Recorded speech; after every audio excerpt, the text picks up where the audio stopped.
Hi Bold Bakers, because Easter is coming up, I'm going to show you how to make a traditional Simnel cake. It is really easy and so lovely. In a nice big pot here, we're going to prepare our fruit. So here I have some mixed apricots, some raisins, some sultanas, whatever dried fruit you like. Add that into your pot. It's really important to use good quality fruit when making a fruitcake because it makes all the difference. Into this, we are going to add some halved glacé cherries. If you can't get those in your country, I've got a recipe on my website of how you can make them yourself. Here I have a splash of brandy. That doesn't only add flavor, but it also helps to preserve the cake for a long time. And then we're going to add in some citrus, like any good old fruit cake coming from Europe. So some orange zest. And when you've gotten that zest, go ahead and juice it. And then also a lemon zest, all that lovely zest, and then the juice. I have a lemon tree in my garden here in LA, so I'm very fortunate to get lovely lemons, especially this time of year in the spring. Okay, lovely, our fruit, our booze, our citrus, everything is in here. Follow me over to the stovetop. So we're gonna turn on the heat to like a medium low, and we're just gonna let this mixture come to a simmer. Just give it a good mix and get all those raisins and fruit soaking. So while our fruit is hydrating, I'm gonna head back over and do my marzipan. So we have this layer ready to go. So with marzipan, it's really simple. It's an almond paste. I have a recipe on my website, or you can buy it, but it's honestly cheaper to make. Dust your counter with some granulated sugar. Here I have my marzipan. We need 2 rounds that are 8 inches, and then we also need some dough left over to create little balls on top, which are the signature look of a Simnel cake. So I'm gonna roll this out nice and thin, just like you would roll out anything else. So Simnel cake's meaning is kind of a funny one. There's a lot of theories out there where the name came from, but the most common one is that it comes from the Latin similia, which means fine wheat flour. So I'm just gonna go with that one. So roll it out nice and thin. And what I'm going for, here I have my tin that we're baking it in. We want to get a nice round, 2 rounds actually, to line it in the middle of our cake, and then put marzipan on top of our cake. If you see any cracks, just mush them back together. Gonna need a little bit of help moving this onto my tray. There we go, 1 round. Then roll out the other one, the exact same. And then with the last of the marzipan, make 11 even sized balls to go on top. So now I've learned that the 11 balls actually represent the apostles minus Judas. So in case you're wondering why, that's why. Okay, lovely, we have everything we need for our marzipan part, so that's great. Let's move on to make the cake. So for the fruitcake, I am a sucker for a fruitcake, so this is right up my alley, especially with almonds in it.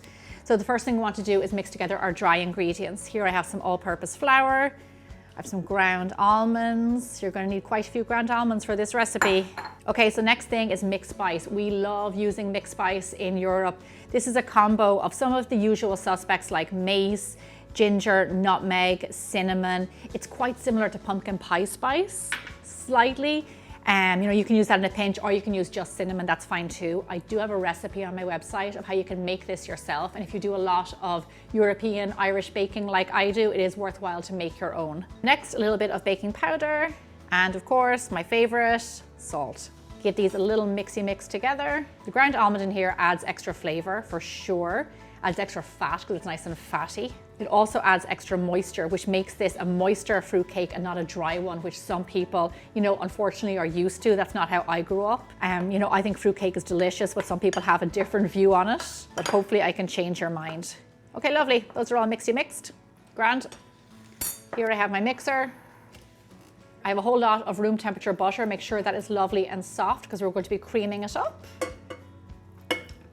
You can use a stand mixer or you can use a hand electric mixer, that's totally fine.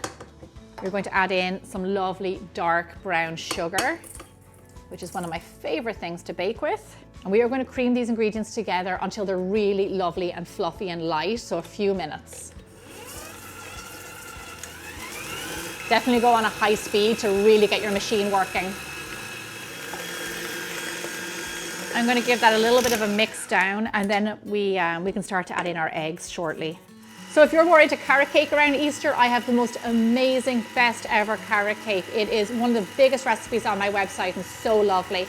I also have small batch cupcakes that are carrot cake, and I have an amazing bundt cake with this cream cheese filling, and it's just also lovely and delicious. So whatever your taste is for Easter, I definitely have a recipe for you.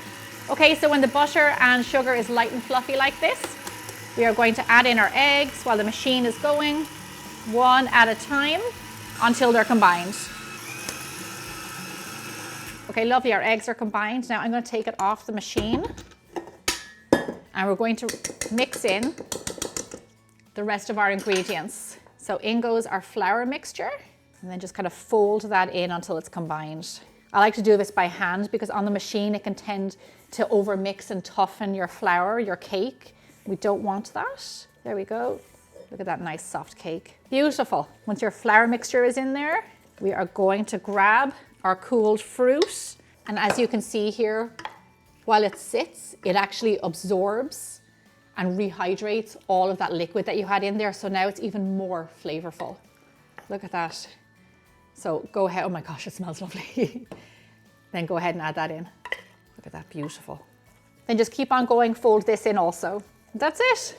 Look at that lovely spiced cake batter dotted with all that fruit. Beautiful. Okay, let me grab my marzipan and then let's assemble our cake. So for the pan, I'm going to use an 8-inch springform pan. Springform because it's a thick cake and you want to be able to get it out of there easily. So go ahead, add half of your batter into your pan. Judge that the best way you can. Spread it out. Make sure your pan is lined and also buttered. What a lovely colored cake. All those cherries popping out. Okay, now, marzipan, do our layer in there. Fit it in nice and snug. Any little cracks that might have been there, you won't even see those when it bakes. Lovely jubbly.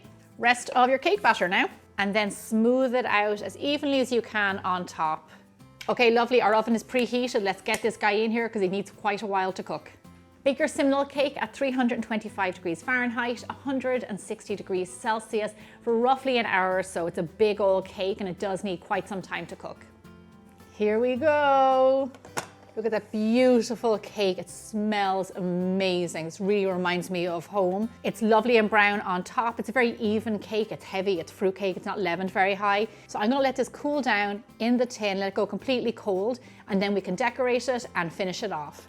So I let my cake cool down completely, so it's looking good now. I put it onto a tray. So here's what we're going to do. This is very traditional. You would take some strained apricot jam. Don't ask me why, but for some reason it's always apricot jam. Probably because it kind of has a mild flavor, I'm guessing. And you can't really see it. Like, don't use strawberry or raspberry. Yeah, that's why actually, because it's a mild flavor. Anyways, spread this on top of your cake. And this is going to be the adhesive that sticks your marzipan to your cake. So that's our cake. I'm going to slide on my marzipan that I already rolled out. Lovely. And just kind of form it to your cake. If there's any little tears, give them a smush back together. So here I have the balls that we made, 11 apostles. So on top of this marzipan, before we add on the balls, just brush it with egg wash. This will get it lovely and shiny and golden, and it will help the apostles stick to the cake. There we go, nice and generous. Now go around with your balls, do a little indent with your finger, and just place in those balls. So try and space those out as evenly as you can. It's kind of hard because it's 11, it's an uneven number, but I think I did a pretty good job. Then lastly, with your egg wash again, glaze these guys. So they stick to the cake and they also end up being shiny.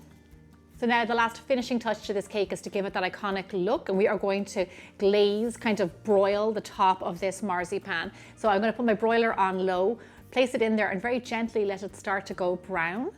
I want to keep a close eye on it so it doesn't burn, and we just want to toast the top of it. This cake is steeped in tradition. It is so beautiful and iconic, and I love to have it this time of year.